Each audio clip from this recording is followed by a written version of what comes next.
Привет всем! Сегодня у нас второй фильм про Турцию, про Сиде. Рассказ пойдет про отель. Кристалл, Sunrise, Queen, ну и так далее. Resort и спа. В этот отель нас отправила компания TUI. Это туроператор немецкий, австрийский. Почему мы выбрали именно этот отель? Произошло это довольно случайно. То есть идея ехать в Турцию возникла буквально за пару недель до поездки, и особого выбора у нас не было. То есть сначала я посмотрел в букинге, наметил пару отелей, потом пришел в представительство ТУИ. Там мне предложили не только отель, но еще и перелет и трансфер, и все это было вместе комплектом на 500 евро дешевле, чем в букинге отель. Ну, вот мы и поехали. В общем-то, не зная особенно, куда едем. Итак, на в фасаде отеля 5 звезд. Ну, никаких 5 звезд, конечно, нету. Это такие турецкие 5 звезд, как говорится. Вот смотрим, что из себя представляет номер. Размер нормальный. Вот такая четверка. Мебелишка, все прочее, оно сильно амортизированное. Но все работает. Вот смотрим санузел. Достаточно большого размера, нормального размера санузел. Все необходимое есть. Скажем так, отель в таком очень амортизированном состоянии. Но все работает, все функционирует, все достаточно чисто. Ну вот видите, тут комбайн такой душевой. То есть рассчитывать, что вы приедете, это будет 5 звезд, вот такие 5 звезд, 5 звезд. Ну, не стоит. Значит, это у нас такой уникальный прибор с кнопкой, которая работает одна кнопка. Она включает кондиционер или выключает кондиционер. Ну вот мы все время выключали, он нам был не нужен. Значит, это мини-бар. Ну, видите, все немножко покоцанное, как говорится. Но, опять же, холодильник работает. Внутри в мини-баре постоянно напитки, пиво, Эфес местное. Пополняется, можете позвонить, вам пополнят. При уборке каждое утро пополняют. То есть вообще никаких проблем с напитками нету абсолютно. То есть мы ни разу нигде ничего не покупали дополнительно, всегда было в изобилии. Вот это вид с балкона. Мы взяли номер, который со сторонним видом на море. Мы хотели взять люкс, но люксов не было. То есть фирма запросила отель, отель не подтвердил. То есть смотрите, это у нас конец сентября, начало октября. Мы были там где-то с 24 сентября по 5 октября. Все битком. То есть вот народу, вот конец сентября, начало октября, вообще битком. Когда мы уезжали 5-го, все стало совсем битком. То есть людей еще прибавилось.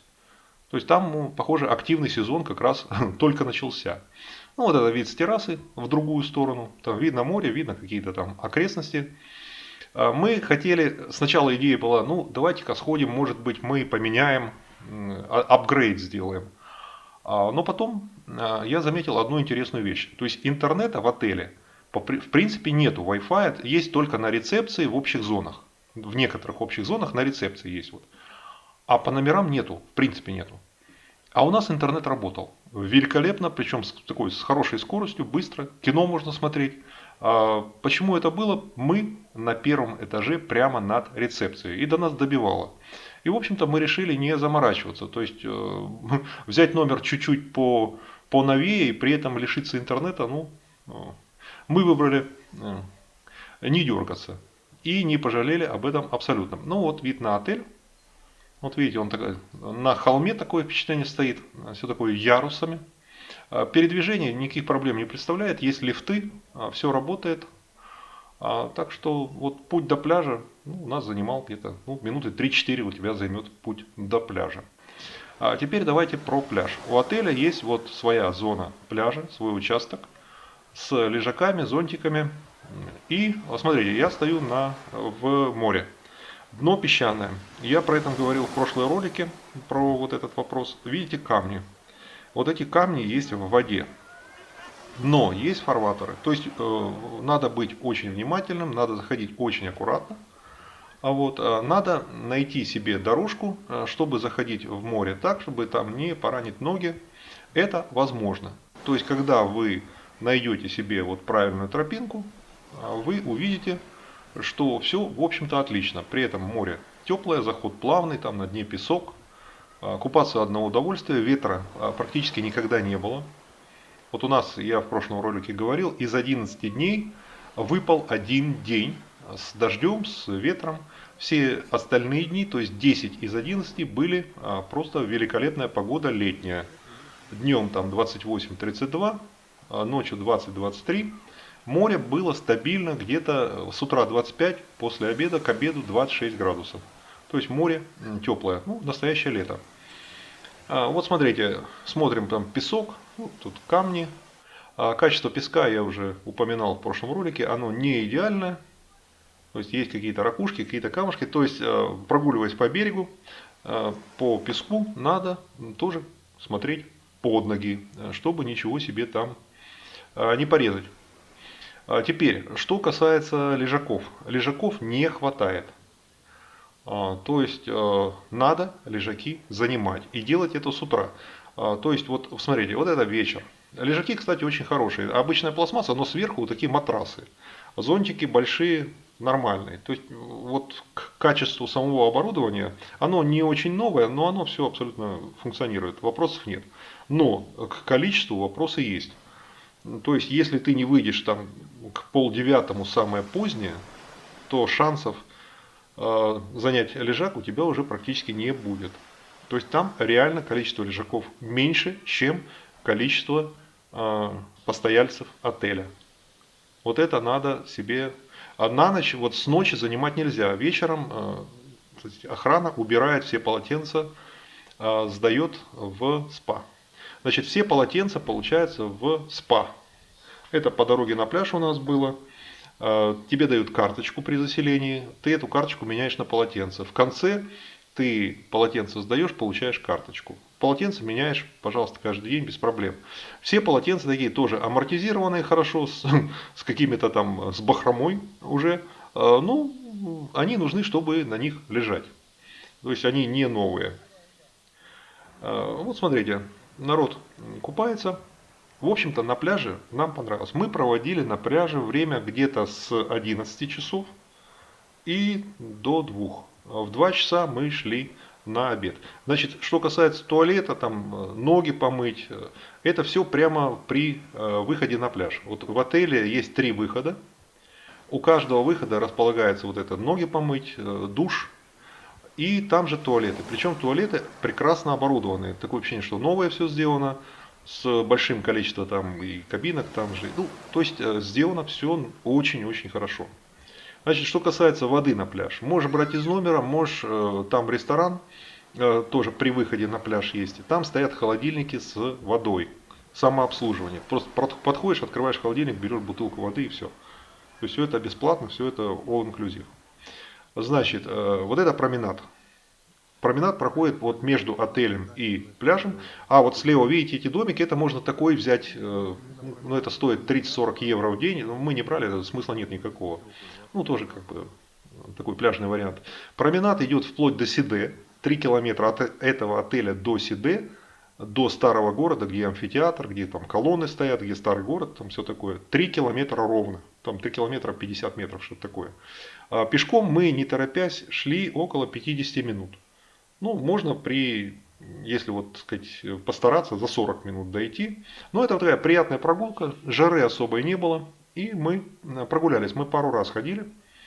В общем-то, абсолютно нормально. Потом, теперь давайте, что касается еды. Значит, там all inclusive полный. Мы не потратили вот в отеле вообще ни копейки. Вот кроме того, что мы купили вот этот тур, дополнительно нам деньги вообще не понадобились. То есть ни за что платить не надо. Вот рестораны. Есть там большие рестораны для завтрака, ужина. Вот этот ресторан. И обед это возле пляжа. Все это вот там самообслуживание. Ты подходишь в витрины, берешь. Значит, что касается еды. Ну, мне понравился сыр. Местный турецкий сыр. Очень хорошо. Я брал такой слоеный пирог с сыром. Это на самом деле обычная болгарская баница. Вот кто в Болгарии баницу ел, может себе представить, что это такое. Вот. А я, как бы, ну, будучи 10 лет жителем Болгарии, Я к банице привык, ну, она через раз у них получалась довольно неплохая. А потом очень хорошие фрукты. Были свежие всегда арбузы, апельсины, мандарины. Вот. Очень хороший инжир, то есть инжир просто великолепный. То есть там свежие нормальные фрукты, с этим проблем никаких не было. Ну а так на любителя картошка фри, там мороженое, есть там вафли, мясо, всякое разное, котлеты делают. Ну, скажем так, это не домашняя пища, тут ну, понятно, да, это не гурме-ресторан. Но как бы никто не травится, вполне нормально и выбор очень широкий. Значит, в отношении вина дают белое, красное вино, ну, простое турецкое вино, столовое, кстати, ну, абсолютно нормально, такое для запивки пойдет. Крепкими напитками я не интересовался. Там есть бары, пожалуйста, народу наливают, кто хочет погорячее, тем, пожалуйста, тоже без проблем. Вот. А значит, вот это вид у нас как раз из окна. С террасы вот очень хороший вид был на ресторан. По вечерам он на свежем воздухе, с местами тоже как бы все впритык. То есть найти место в ресторане вот в час пик, когда все приходят, тоже бывает не так просто. То есть какая-то у них арифметика, вот что на пляже, что с ресторанами, ну не очень правильная в этом отеле. То есть иногда возникают некоторые неудобства. Если в ресторане эти неудобства, скажем так, решаются довольно быстро, то на пляже это может быть проблемой. То есть вот в последний день перед отъездом я занял последний лежак. Вот самый последний лежак. И то потому, что он, так сказать, ну, проявил некоторую хитрость. Там проводятся в отеле вот такие праздники. Вот это в понятии турок Октоберфест такой. В чем заключалось? Привезли разных сортов пива, и это пиво наливали туристам.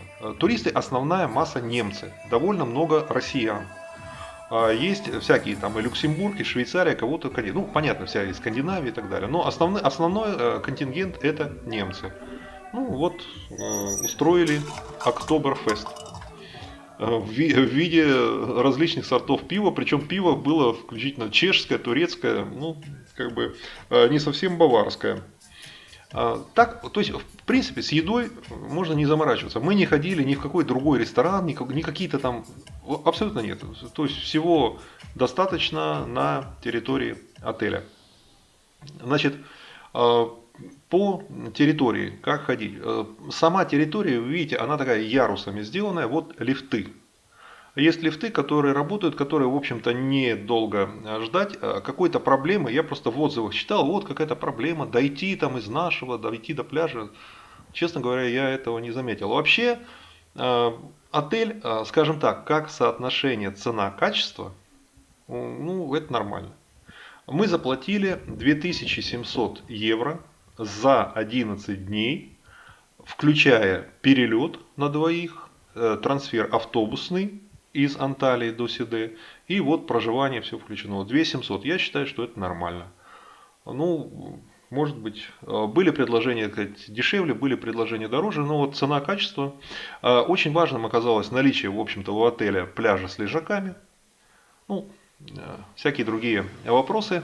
Да, я в следующий раз, наверное, в этот отель не поеду. Мы, учитывая полученные знания, выберем отель, может быть, немножко подороже, но с меньшим количеством нюансов. Но ничего такого фатального, порочного в этом отеле нет. То есть, ну, нормальный отель. Теперь, чем заниматься вечером? Вечером, ну, естественно, заправляется народ, а потом есть танцульки. То есть устраивая такую дискотеку для тех, кому за 50. Вот видите, вот народ пляшет. Вот, очень даже симпатично. Можно потанцевать. И кроме того есть анимация. Анимация она через день. Вот, через день была анимация. Были вот такие какой-то сельский цирк из провинции Сычуань. Китайские ребята, ну абсолютно самодеятельность. Было смотреть смешно. Скорее, чем интересно. Были у них какие-то афроамериканцы, какие-то странные, все с одинаковыми лицами, ну, из какой-то карибской страны, насколько я понял. ну, не знаю откуда точно. А вот у них было очень хорошее представление. У них было такое, я бы сказал, профессиональное уже, ну, у них такое цирковое, акробатическое, силовое. Ну, очень-очень-очень интересно было. Были отдельные, там цыганский был ансамбль с плясками и песнями. Ну, как сказать, ну, такая клубная самодеятельность. В общем-то, посидеть, провести время можно. Там сделано в виде такого амфитеатра. Видите, есть подушки. То есть вот каменные ступеньки и на них подушки. То есть, учитывая, что не холодно, вечером, да, выйти посидеть, посмотреть, погулять по променаду. То есть вечерняя программа была какая-то обеспечена. Мы куда-то, ну, на какие-то клубы не ходили. Нас это, честно говоря, мало интересует. Ну вот пару раз такие вот шоу посмотрели. Так что вот с отдыхом культурным, скажем так, в вечернее время, ну там тоже какие-то возможности есть. Что делать, когда накупаешься и наешься? Вот вариант сходить в Сиде. В Сиде очень хорошие у них вот эти исторические руины в хорошем состоянии. То есть там есть амфитеатр. В амфитеатр вход платный. Есть всякие вот старинные постройки, есть такой старый город, ну там толпа народа. Это я сделаю отдельный ролик, будет третий ролик, как раз про вот, прогулку в Сиде и про шопинг. Значит, шопинг нас не интересовал никакие там шмутки, никакие, вот, ну абсолютно мы уже как бы этот период жизни прошли давно. Но заинтересовали сладости. То есть Ирина где-то в интернет там вычитала про какую-то пахлаву великолепную, которую продают. Вот есть специализированный магазин в одном моле вот, неподалеку. И вот там делают какую-то уникальную пахлаву. Ну, вы видео про котика, если вы посмотрели прошлое видео, уже видели эту пахлаву. Вот, да, это что-то стоящее, вот такой сувенир привезти из Турции, вкусовой сувенир. Ну, так, оригинально. И такое довольно вкусно. В общем, у нас вот эти 11 дней, они прошли неутомительно. Показатель всегда, ну, мы очень много путешествуем. То есть вот мир объехали 2 раза, это уже, так сказать, уже на 3-й раз пошло. И показатель всегда это 2 недели. Вот тебе за 2 недели становится скучно или нет? Нормальный отдых, если ты можешь выдержать 2 недели, и вот к концу 2-й недели ты начинаешь скучать. Это нормально. Плохой отдых, если ты скучаешь, вот уже через неделю, через 5 дней тебе уже хочется домой. Ну, уникальный отдых, он случается крайне редко. Ну, это такие у нас там Дальний Восток, у меня есть видео про Япония, Корея. Или когда это там поездка по Америке, тогда можно и 3 недели, и месяц, 1,5 месяца. Вот по Австралии была поездка 1,5 месяца, и как бы, ну, не скучно было. Ну, вот здесь, в Сиде, нам 11 дней, мы через 11 дней особо еще не соскучились. То есть мы бы еще 2-3 дня вполне могли побыть. То есть отдых, мы получили то, зачем мы ехали. Лето, море, купание, прогулки. И при этом некоторый приемлемый уровень сервиса в отеле. То есть мы там не отравились, мы были сытые, мы, в общем-то, не отказывали в себе в каких-то привычных радостях. При этом чувствовали себя достаточно комфортно. Ну, есть, конечно, там подушка твердая, можно начать ныть, жаловаться, но такого принципиального какого-то минуса мы там не заметили. То есть было нормально. На этом все. Кликните, пожалуйста, котика, подпишитесь на канал, включите уведомления о новых фильмах на канале. И успехов вам!